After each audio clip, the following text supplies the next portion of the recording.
Good day. I've had yet another request, and that is to show you the Housewife in more detail.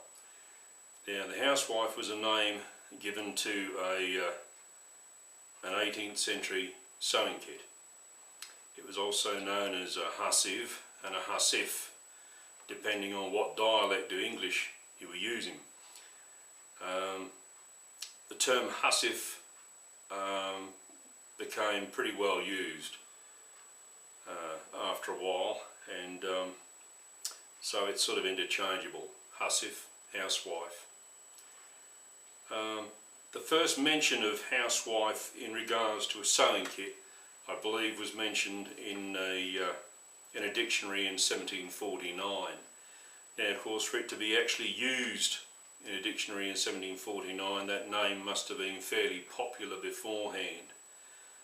You don't just suddenly find something on the spot or make the name up yourself. So I'm guessing that the term would probably go back to the early 18th century, but it's certainly a mid-18th century use. Before that, there were no doubt sewing kits, possibly the same as this one,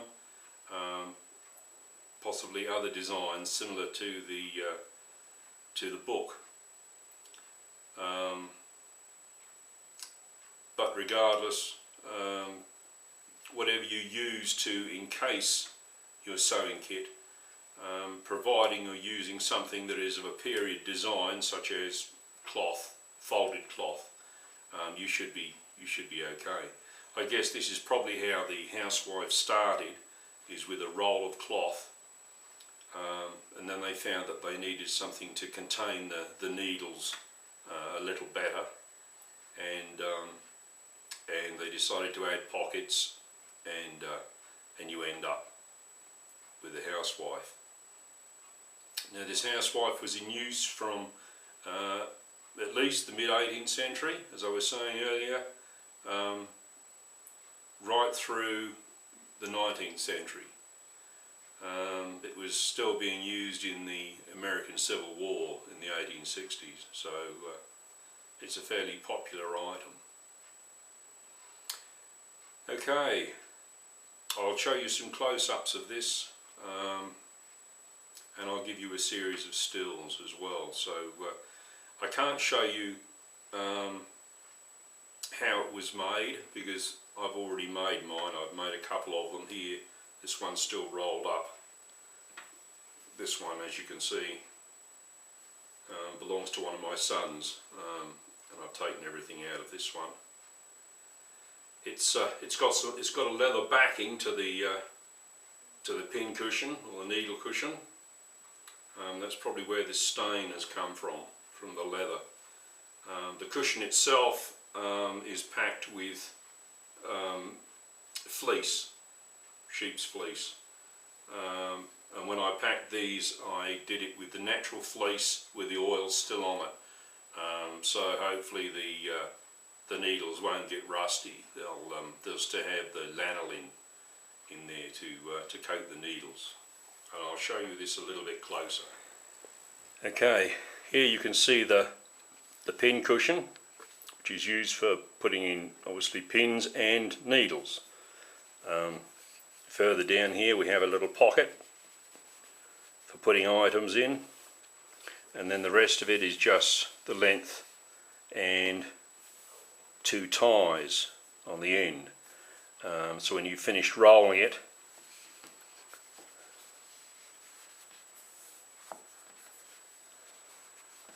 like so, you can put one tie in one direction and one tie in the other, and when it comes round again,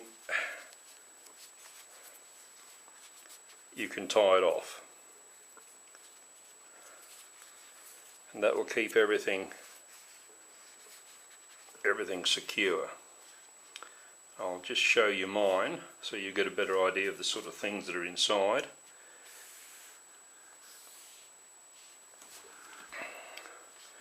pretty grubby looking, gets a lot of use, goes everywhere with me.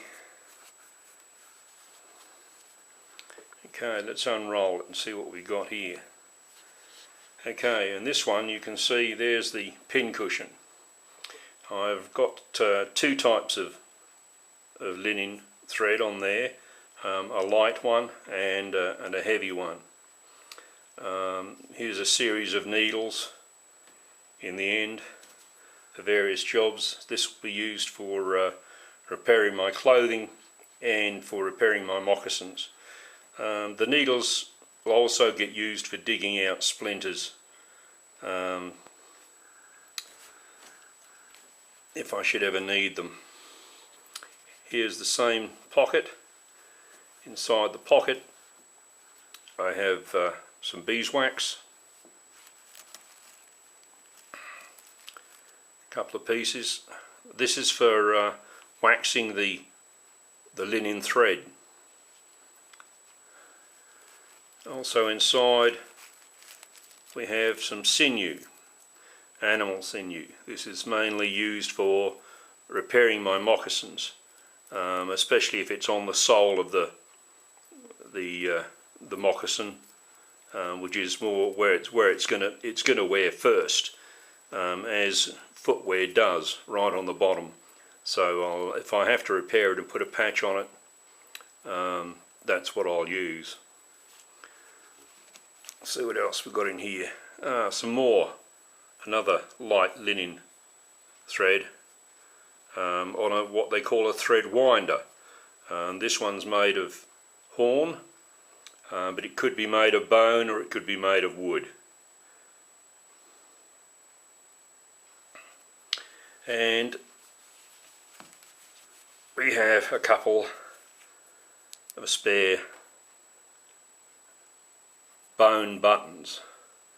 Bone buttons were very popular in the 18th century. Again, they could be wood, they could be horn, but bone was the most popular type used, so I carry a couple of spare buttons. You can see one's a 4-hole, one's a 2-hole, and they're there in case I lose some buttons when I'm out. Okay, that's it.